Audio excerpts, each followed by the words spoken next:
Oh, what's that? A video in anything other than Equestria war? Psych! We are coming back to it. Now don't worry, this is not going to become an Equestria war only channel. But I wanted to finally get this campaign done so that I could comfortably move on to other mods. And yeah, when I made this recording, by this time I'm waiting for YouTube to appeal my channel. But I'm hoping that they get their stuff together and they actually appeal my channel. I can still access it, but they're saying that they have banned it, and it's just come on man. But anyway, we will continue with the Socialist Republic of Hippogriphia, and we begin with the true gift of gifting. Posada couldn't imagine a more perfect scene. The soft sand of the beach cradled her back, and for the first time in a long time she had someone to share it with. See that constellation? It's a dog. Really? Skystar asked excitedly. Yep, see, there's the head and there's the tail. Oh, Skystar scratched her head. It looks kinda like a bird to me. I want to thank you, Skystar began, struggling to find the right words. Thank me? Yes, you've been an amazing leader. Always standing stronger and staying true to your ideals. She paused again. And you've made a great friend too. I made something for you, Skystar continued, holding up a shell necklace. Do you like it? Yes, it's beautiful. Posada felt her heart skip a beat. Thank you so much. I'll treasure it for the rest of my life. There's too much wholesomeness. I'm going to get diabetes. And let's continue with this ridiculously long focus that just refuses to end. I'm not complaining, but I kind of am. We will work on war plan plutonium. It is inevitable that the great powers of the world will turn their hungry eyes towards our revolutionary state. When that day comes, we must be ready. We will work on radiation-proof armor, enforcing the internal revolution, intensify the gathering of depleted uranium, and create a new type of economy, the communist counter-economics. And the neo-revolutionary front continues to expand. Only the Reichspakt remains, and in the meantime we are going to work on improving our construction sector. Oh my god, I have 44,000 planes that I need to train. This is peak late game. Alright, let's also start getting some collaboration governments in the Griffonian Empire. Emperor Grover VI looks like such a giga chad, honestly. And Comrade Posada gains yet the 5th vision. Posada walked in a command center. She was wearing her full uniform, surrounded by other Communist Party members. The ruthless hardline, the dreamer, starry eyes, and of course Skystar. What are your orders, General Secretary? Skystar asked, her eyes bright with bubbly eyes. Tell us, are we attacking the Yetis or not? Attack them? Why? Posada asked. What's going on? We are avenging the injustice of the Storm King, he said in his voice full of pride. And you, General Secretary, are leading the invasion. We have finally bring the Yetis to their knees and forge a better world out of it. All we need is your approval, and we will send our planes to turn every city in their cursed land to glass. What about the people there? You mean the enemies? Skystar replied. They'll get what they deserve. This is our revenge for what they did to you, comrade. Skystar, Starry, and all her other friends grinned, but it was a terrible grin. It was the grin the Storm King wore. Posada woke up sobbing. Will she give out into her dark desires, or will she ascend beyond them? The army procurement office has begun rolling out depleted uranium ammunition for our armor-piercing weapons. Oh god. They're going to Kosovo it. They're going to Kosovo the enemies, with plans to roll out depleted uranium plating on our heaviest vehicles as soon as we get them retrofitted. Is this stuff safe? No? Well, it works. The sheer amount of armor that this tank has is amazing and ridiculous at the same time. Alright, then let's see, what is this? Communist counter-economics. Monthly production, construction speed, research speed, factory output, 25% resources to market. Interesting. And look at this, we are converting these divisions to this template. Main battle tanks, 150 armor. That's so ridiculous. Yes, this will bring down the Reichspakt. Communism is a universal goal, and we shall make contacts with all of the other communists in the world. That is one collaboration government, and we skip a few focuses and we move forward. And now we will form the Revintern, the Revolutionary International, an association of die-hard communists ready to fight the force of reaction anywhere. Has been a dream of Posadas for years. Now, as we have set up a web of friends across the world, we are in a position to make this dream come true. The revolution shall burn forevermore. And now, we have reformed our faction into the Revintern in order to unite all hardline communists of the world. Hard disclosure, I am honored to announce that unidentified flying objects or flying saucers, a phenomenon once considered fringe, are now officially recognized by the state and party. These things are real. They are here and they have been here for quite some time. She took a deep breath. I wish I could say these things were the space comrades we have been waiting. Unfortunately, we simply don't know. They may be spirits taking physical form, ley lines twisted into knots, time travelers, experimental craft tested by another nation, something else yet perhaps. Or comrades come to visit. If they are, however, they have not yet revealed themselves to us. The truth is out here, and we have created a level 9 radar station with quite an insane range. Cult of the Atom? That is ridiculous. Reason shall stand above all. As magnificent as nuclear processes are, they are still entirely secular. One does not need to worship the atom to respect it, nor does one need to join a cult to feel in harmony with the infinite. The scientific method shall underlie society, as it does politics. And now we shall investigate the esoteric. Even as science conquers the world, there is still so much more we don't understand. Vast aspects of magic still remain the purview of individual sorcerers instead of being widely replicable. Another question, such as if we are alone in the universe, are yet to be answered. We will investigate this weird sightings of unidentified flying objects, try to communicate with our dolphin comrades, and delve into our past and ruins. And Posada gains the 6th vision. The 3 quarks jiggled around, vibrating in their tricolor game. The 4 hydrogen atoms slammed together at incomprehensible speed. The galaxies danced, gravity tugging them towards each other. Posada floated through space, seeing each of these in turn. Somehow she knew to the core of her being that each of these was happening right here, right now. This was the endless song of the cosmos, the unceasing waltz that all their world was but a tiny part of. Posada woke up at peak. And the foe fighters are not extraterrestrial, unfortunately. They are sometimes endangered by fighters and sometimes right along with them to expedite travel. Offer associate membership the Reventern. Talarai, where is Talarai? Talarari? Oh, it's way in the south. Will they accept? Let's see. Interest. Religious socialism. Yes, that makes complete sense. Oh, and they agreed to join us. Oh, they didn't join us. That's sad. We'll send a message out to the stars and try and break our chains of gravity. To the star people, we come to you as friends. We have long looked up at the stars with wonder and astonishment. If you are out there, please come visit us. Star people, we would love to meet you. Sky Star set down the microphone. So how I do, Posada? You did wonderful. Let's hope that we find them one day. Tritium is a very rare element on our planet,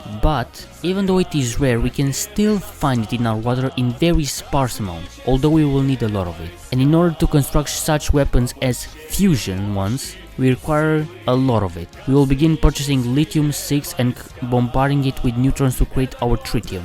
It will cost a lot of money, but it is needed. Ooh, and we will also experiment with rockets to create a fission weapon. We will finally work on bringing down the Griffonian Empire. It is over for you, Grover. At long last, a prototype thermonuclear bomb has been developed, and a suitable remote, secret, and uninhabitable island has been selected. All that remains is to finish construction. Anyone who we are at war with will suffer the Sunset Atoll terror, national spirit, weakening their will to fight. 10 megatons, that's 10 times weaker than the Tsar bomb. Actually, no. So here's an interesting story, history time. The Tsar bomb was actually originally intended to blow with a force of 100 megatons. But if I'm right, the scientist in charge of the program mixed half lead into the bomb itself, thus reducing its yield by 50% and only making it 50 megatons. And now we will pursue warplane hydrogen. Let's go. Even more focusing. Thermonuclear detonation on Sunset Atoll. The storm kings of the world will tremble your damn street. They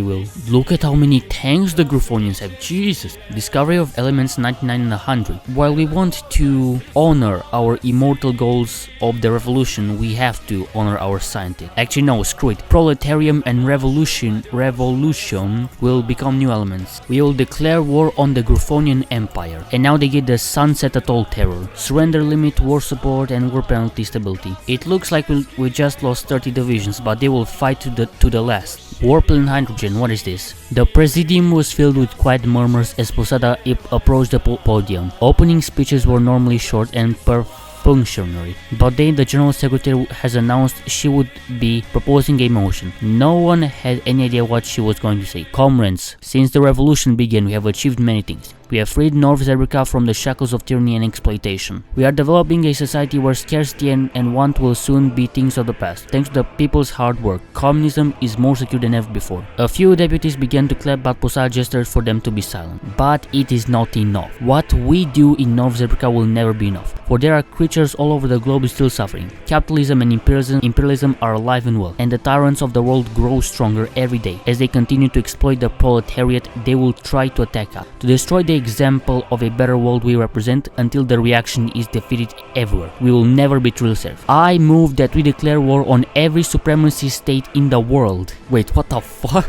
Posada. Wait, what the is she about to go Hitler moment? For a moment there was silence, then the room erupted into chaos. Comrades, please, Posada continued. I know this plan is a bit extreme, but it is not impossible. We have the capability to take on any military in the world and win. It will be a long and hard-fought war, but making this sacrifice will set the workers of the world free. Posada's reasoning seeming to persuade a number of deputies, and a few even started to cheer. Others were incredulous, believing their colleagues and the General Secretary must have completely lost their minds. With most of the Presidium still in shock, Posada yielded the floor for debate. The motion will proceed? Oh no, what happened? What the hell? Posada, calm down a bit. Alright, work on thermonuclear weapons, whatever, but stay calm, Jesus, it's like, oh. Atomic bombing of Griffonstone. We swear it was strategically justifiable. Oh god. Uh-oh. Uh-oh, that's Avenge Griffonstone. Sorry. We are just using a few nuclear weapons, just a few.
Oh my god, look at these casualties. This is like what?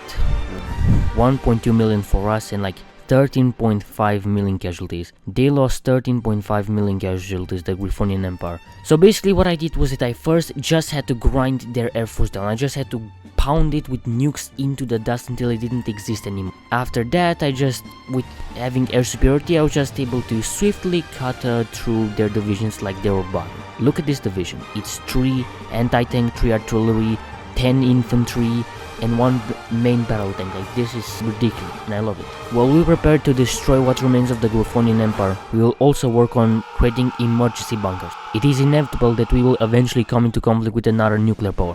On that day, our people must know how to survive bombs. We will construct blast-proof bunkers throughout the land and drill the populace on how to use them.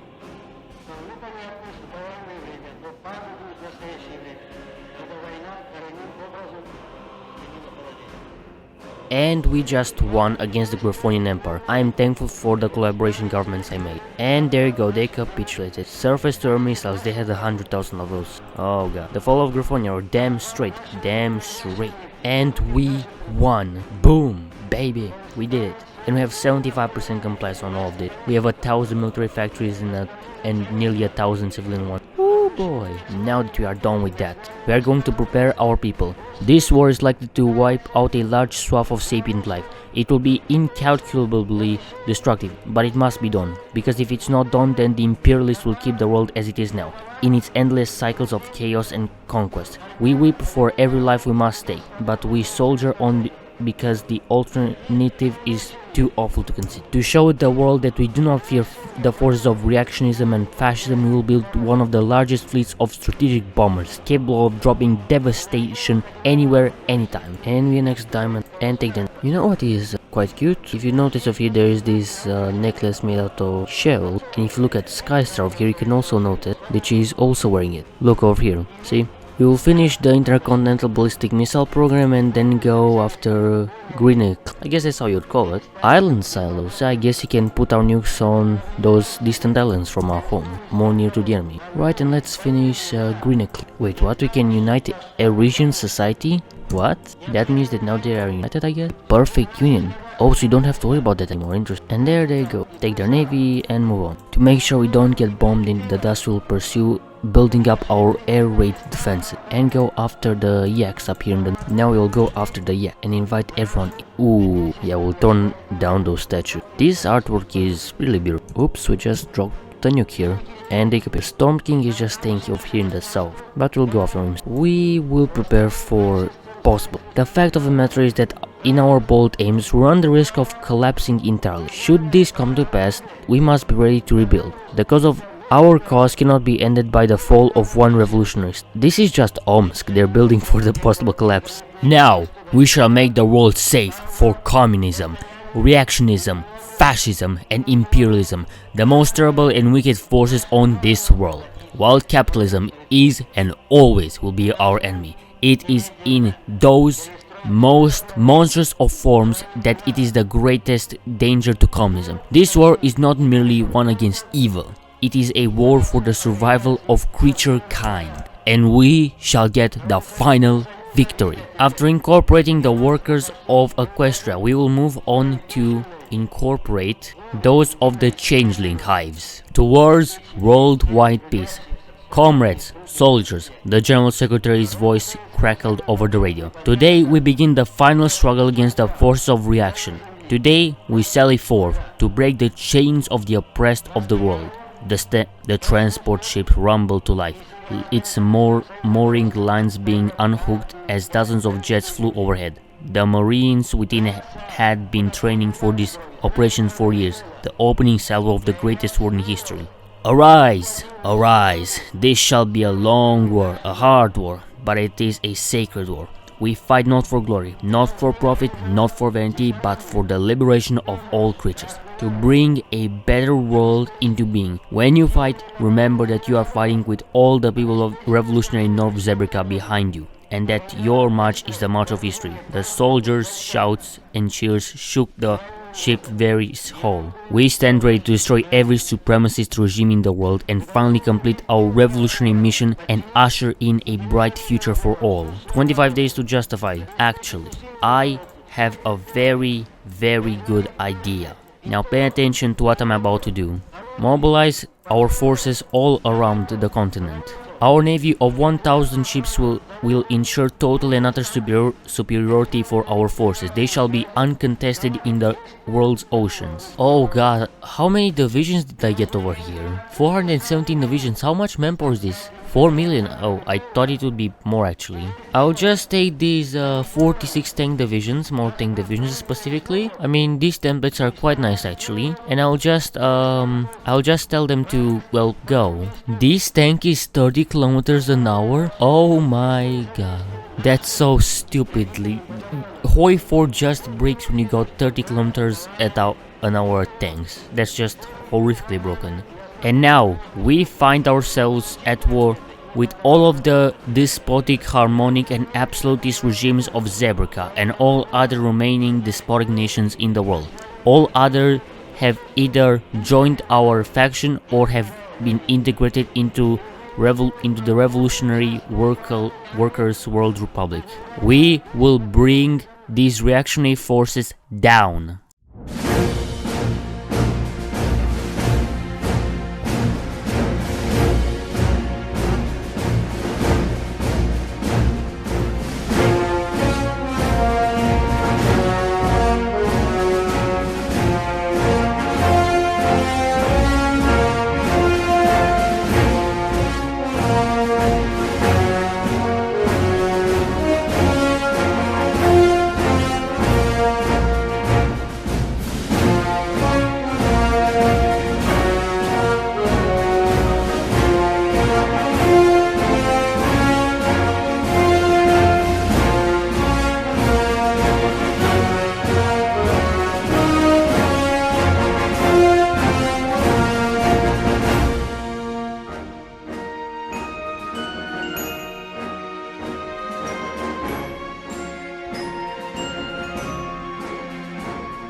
after 2 years of offensives, we have almost liberated all of Zebrica. And now, as we approach the capital of the Storm Kingdom, we will destroy the symbol of Zebrica's subjugation, the Eye of the Storm in nuclear hellfire. Now let's continue.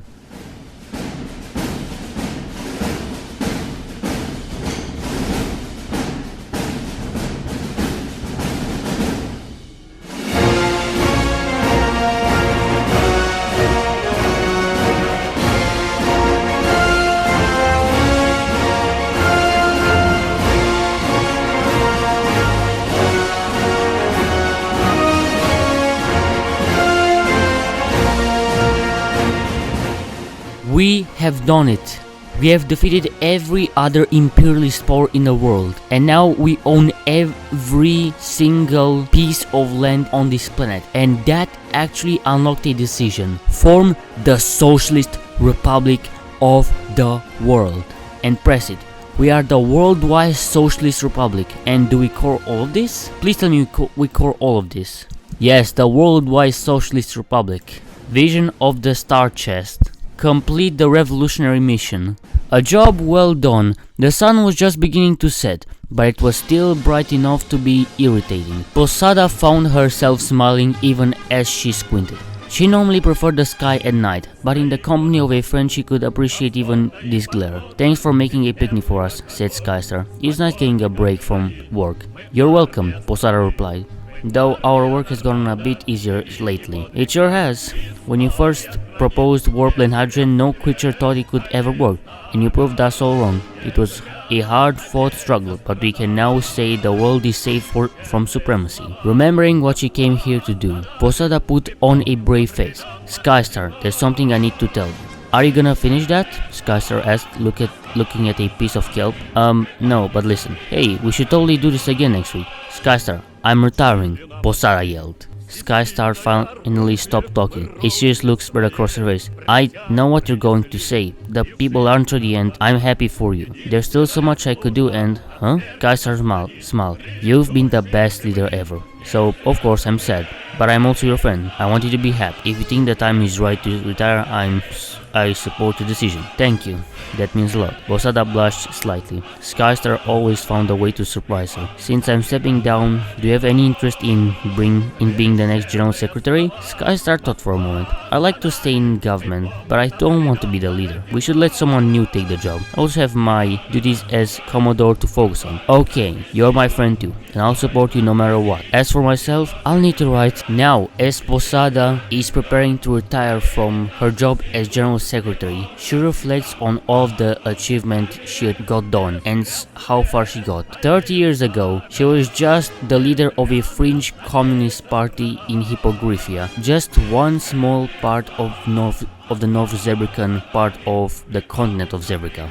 After our war with Coltage, which awoke the mountain, we organized the left and we decided to hold no compromise with the harmonists. At the end of the day, they just want to keep the status quo. And unlike those that demand a type of democratic centralism where there will be no central authority to quickly and effectively mobilize the population, we decided instead to focus on organic centralism and emphasize the role of the party as the most class-conscious part of the proletariat movement. After this, we implemented universal education for all of the species of our nation, and instead of dissolving authority to syndicates or holding many different parties in our own ranks, we decided to build a state on the theory of Caramel Marx and adapt it to our current situations and needs. And after the unified North Zebrica, we moved on to developing our thermonuclear bombs. There were some that said that the atom was something magical, something above everyone else, something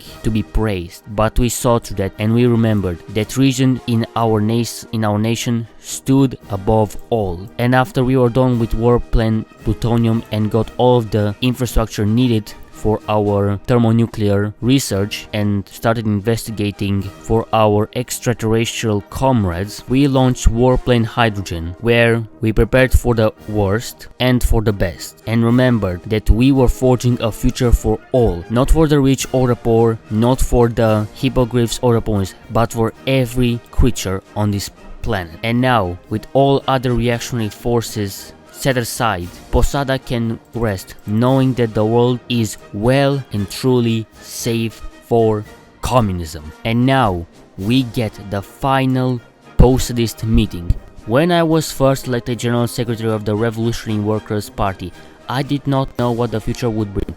I didn't have a grand blueprint or strategy to bring out about the revolution, and I had no idea what challenges we would face once the revolution came. What I did have was a vision, a dream of a new world, free from the tyranny and exploitation of the old. A world where the progress of science and technology sets creature kind free and allows us to reach the stars. Thanks to the hard work, dedication and sacrifice of many of our comrades, that dream has almost come true. But one piece is still missing. I must make sure that what we have built will live on after I am gone. As Posada announced her retirement to the Supreme Workers' Council, each delegate took the news in their own way. Some were sad and dismayed, others were not sure how to react. Many could already feel the gears in their heads turning, considering what this meant and who the next General Secretary might be. Hardline thought he was the logical choice to succeed Posada, but his rigid orthodoxy and callous attitude towards other party members made him very few friends. Starry's Eyes, on the other hand, was a talented and compassionate organizer who got along well with everyone. As Starry rose to congratulate Posada and wish her well, many delegates had already made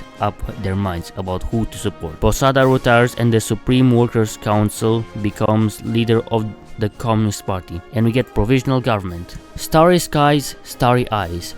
Today, worldwide Socialist Republic faced a monumental development, the transition from one General Secretary to another. Starry Eyes gave her first public address as General Secretary in the capital's largest square. The crowd stretched as far as the eye could see in all directions.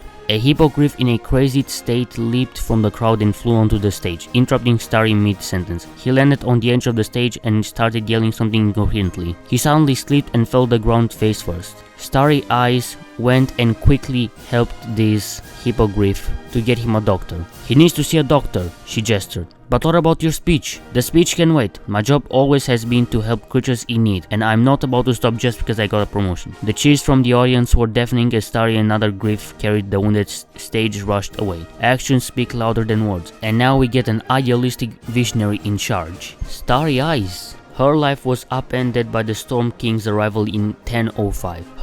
Although her talent for organizing and her ability to make friends with everyone helped her rise throughout the party ranks rapidly. By the time Posada announced her retirement, Starry had already been elected to the Supreme Workers' Council and the Presidium. Now serving as General Secretary, she is continuing most of Posada's policies while also trying to step out of her shadow. Instead of investing heavily in technological progress, Starry believes the revolution will be best served by reforming the socialist relations between creatures. So I guess because I chose, well, all of the options that I chose, like, organic centralism and putting more emphasis on the central figure of the party and not negotiating with the harmonists, because of that, a more visionary and idealist premier came into power. And now we get a few more focuses yet. Can this, I'm sorry, I don't want to sound mean, but can this focus end, please? I've been here, and now we will abolish the SCR. The SCR has served the revolution well, but it has achieved its purpose. The time has come to replace it and ensure the committee never becomes a weapon to stifle dissent or silence the people. The People's Department for Spreading the Revolution will help our comrades abroad find the revolutionary voice. And now the central committee that we set up over here will be abolished, tyrants from rising up. How much effort can you put into an Equestria at war mode? Seriously. We will also set up a rehabilitationist legal system. In the opening days of the revolution, we condemned people to terrible sentences to send a message to others who will do the same. Such barbarism has no place in our revolutionary state. Henceforth, the primary duty of the judiciary will be to rehabilitate wrongdoers, even fascists or imperialists. So I guess that now the revolution is victorious. Star Eyes will try to reform some of what she considers to be perhaps Posada's misjudged decisions. And look at how many, look at how many of these spirits I have. This is amazing. And we are implementing civilian oversight in all of our regions, even if it increases resistance, because we want to get compliance as high as possible. We want to show all the creatures of the world that we intend on not subjugating them, but collaborating with them. The world is a much better place than it was before the revolution. Reaction has never been weaker, communism has never been stronger, and the liberation of creature kind is at hoof. But this is only the beginning. Soon, we swear, a workers' federation of planets will be spread across the stars of this solar system. On our name, we swear die. Starstruck. General Secretary. Starry eyes, Starry wake up. The office clock read 4 AM. Sorry, Croman, I got a little carried away with work, Starry said, and I was having the most wonderful dream. Oh, what were you dreaming about? Asked Skystar. The future. Skystar laughed. Let me guess, a super advanced utopia with advanced space travel. Starry shook her head. I've always looked up to Posada, but it doesn't mean we agree on everything.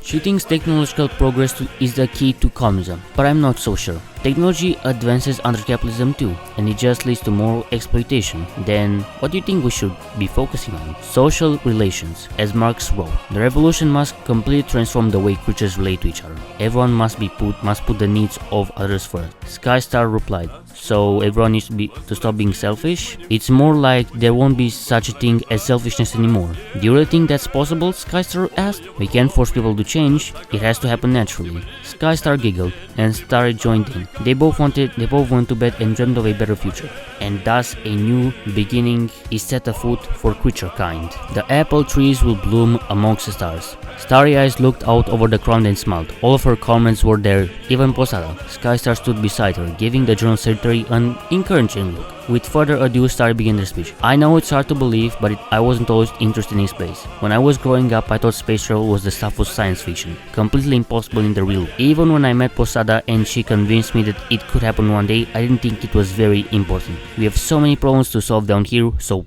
why should we focus on wasting our time trying to get up there? But it was before I understood what space really means. Space isn't just an infinite vacuum outside our atmosphere. It is so much more than that. It represents our aspirations, our hopes that one day we will reach the distant stars. It represents the infinite possibility, infinite resources and infinite wonders. More than anything, it represents our curiosity, our desire to know what's out there and who's out there. In short, it is the final frontier of scientific discovery. Space travel is currently beyond our capabilities, though we grow closer with each year that passes. To achieve the dream of reaching the stars, you will need scientific and aeronautical engineers, but it won't be enough. Even with all of them, if the people don't value their work, nothing will result from it. That is why we must help creatures to understand the importance of space. And that is why it is with great honor that we open the new Equestria Observatory, where future generations will gaze upon the stars and learn about the wonders of space. Thank you for playing Posada. Now, under the rule of Starry Eyes,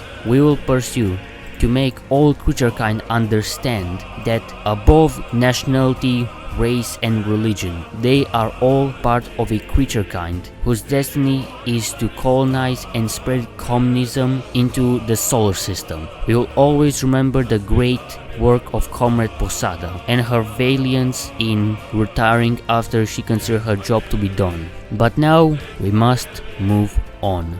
The World Socialist Republic is getting more and more unified by the day as compliance grows, and it is inevitable that one day in the future all of them will say we are part of the worldwide socialist republic, and space is but another avenue of expanding communism in the cosmos. See you comrades next time, and have a wonderful day. Goodbye. Hey there, if you like this video, don't forget to leave a like and subscribe. I put quite a lot of work into these videos and I hope you enjoy. Bye.